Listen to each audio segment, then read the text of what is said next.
It's the Tuesday edition of Weather for Weather Geeks here on September the 29th, a soggy Tuesday across the valley. I mentioned on 21 News at 6 this evening that, we haven't had many rainy days this month, but most of them have come on weekend days, especially Saturdays.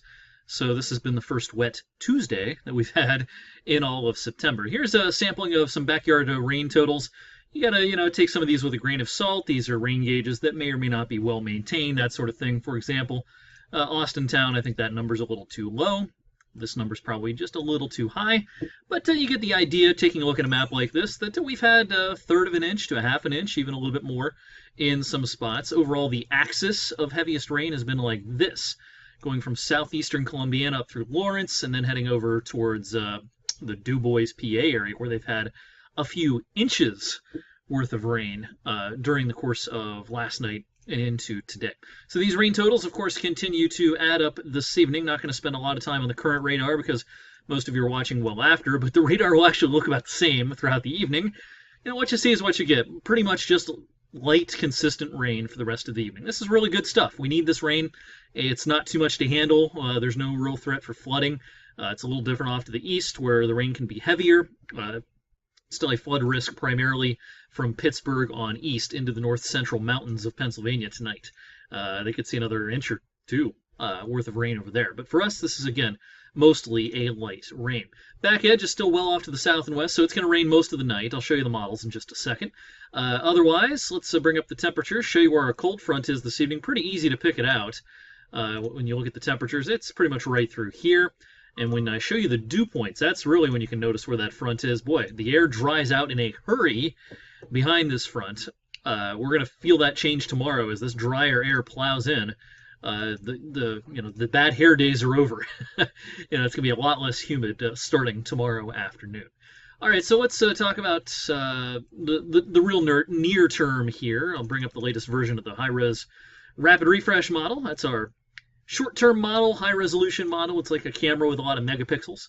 Showing you the simulated radar here. A few hours from now, around midnight, yeah, it's still raining.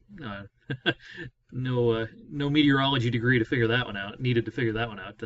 As we go into the wee hours of tomorrow morning, still some light rain around. And most importantly, when most of you are getting up and moving tomorrow morning, the bus stop and heading off to work, notice that the rain, the steadiest of the rain, is trying to push away. I think there can still be some mist and drizzle and general murkiness at the start of Wednesday, so I'd keep the umbrella on standby. Certainly you might need it for a couple of hours in the morning on Wednesday. Switch over to the NAM model here, and by midday tomorrow, I think the clouds are going to hang around. I can't even rule out a little mist or drizzle, but any rain that falls by lunchtime is going to be really, really light, just kind of a nuisance more than anything. Mostly tomorrow is just a pretty cloudy, cool day with lower humidity. All right, now I want to talk about the very interesting scenario that is getting set to unfold over the next few days.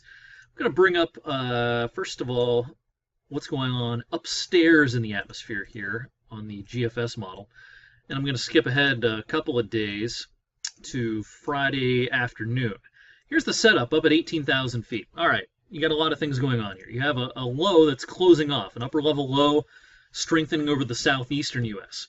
You have down here, this is Joaquin, which will probably become a hurricane in the near term and can impact the northern Bahamas. So there's Joaquin, there's our upper low. Then you have an upper high over here. And then if I pan up, there's another upper high up here. That's this circular area. There's a whole lot of players on the field here. And the big question for how the sensible weather will be is how do these things interact? How do things play out? By Friday afternoon, I think as this low continues to form down here, it's going to start throwing moisture back into the old front. The front that comes through here tomorrow is going to stall on the eastern seaboard, and this low is going to start pumping in some tropical moisture up and over that front. So I think it starts to rain pretty heavily Friday along the east coast and back into the central Appalachians as well. Here's the GFS for Friday late in the day right here. You can see the rain really increasing from Raleigh up through much of Virginia, D.C., Baltimore, Philly, New York. Notice back here by Friday evening for high school football, we might get away okay here. Other models have a little bit of a different idea. Throw up the NAM here, see what it says. It also is dry, but the European does try to bring in some rain Friday evening. So, I think if it rains, it's not much Friday. Most of our high school football action should be all right. Now, Saturday becomes a bit of a different story. Let me zoom ahead to Saturday here. Again, I'm going to leave the upper level flow up here because that's a more interesting way to look at this, I think. So here's a look at Saturday. Now you have our upper low still spinning over the southeast. Here's Joaquin, and you have all this moisture getting pinwheeled into the eastern U.S. like this. And with tropical moisture from Joaquin perhaps getting involved, that can enhance the rainfall. So while we're not going to get in on the worst of the wet weather here, I do think that Saturday is likely to be a windy, rainy day. Let me bring up the surface chart instead of the 18,000 foot chart here, show you the isobars, because they'll be pretty tightly packed together here. You know, this is just one model, and the models are certainly not in great agreement. But the GFS idea here, notice how tightly packed together the isobars are here Saturday. If this is exactly right, this is a windy, rainy, raw, chilly day Saturday. Mid-50s at best, and it'll feel like the 40s when you factor in the wind and the rain. So plan on Saturday being kind of a crummy day. As we go into Sunday then, again, just the GFS here. Now look what it does. I mean, this is just insane. It pretty much merges the upper low with Joaquin and has this monster low now over or just south of DC Sunday afternoon.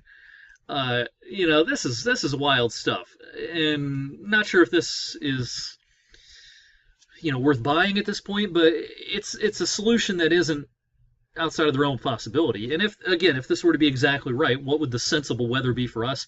It would be another wind-driven heavy rain event for us on Sunday. Now, the worst of the rain would be from central PA down through West Virginia and down into the southern Appalachians. But, you know, even back here, you know, this would be a heavy rain event for us on Sunday. So that's the current run of the GFS. Let me back up one run. Here's this morning's run. Notice how different it is. It has a much weaker low and just kind of a different look to things. So that was this morning's run. Here's this afternoon's run. The models are having a hard time, and this is just the GFS. I haven't shown you the Canadian, the Euro, any of that. I could go on for 20 minutes. So the bottom line for you, as far as the sensible weather is concerned, Friday at this point I don't think is tremendously rainy at all, maybe a shower or two. I think our wet day is Saturday, and Sunday could be as well. We've got a lot of fine-tuning to do. Real quickly, here's the official NHC, National Hurricane Center, track for Joaquin. Has it stewing around down in the northern Bahamas, and then taking a turn north as we go into the weekend. Now, while Joaquin might not do a sharp left hook a la Sandy a few years ago, it may not do something like that. It may get close enough to the U.S. that it can really impact the situation, especially over towards the Appalachians and over towards the East Coast. Rainfall amounts could be, you know, pretty darn impressive here. This is just the GFS, the model I just showed you, through Monday, showing rainfall totals of a foot to 20 inches. Parts of North Carolina up into the mountains of West Virginia and the Blue Ridge Parkway in Western Virginia. You know, tremendous biblical rains possible down there. For us, it has a few inches worth of rain, a couple inches. So I'm not real concerned about this being any sort of huge big ticket rain event for us. Just ugly weather is what I'm concerned about. Just miserable is on the table for a lot of the weekend, particularly on Saturday. Once we get past the weekend, the weather will start to calm down next week, but it is a cool pattern we're in through next week. Here's the 5 to 10 day outlook showing a coolish pattern, nothing real unusual. You know, we're not in these deep blue or purple colors here, but, you know, this means I think we'll have a lot of days next week with highs in the 60s, maybe a few days cooler than that.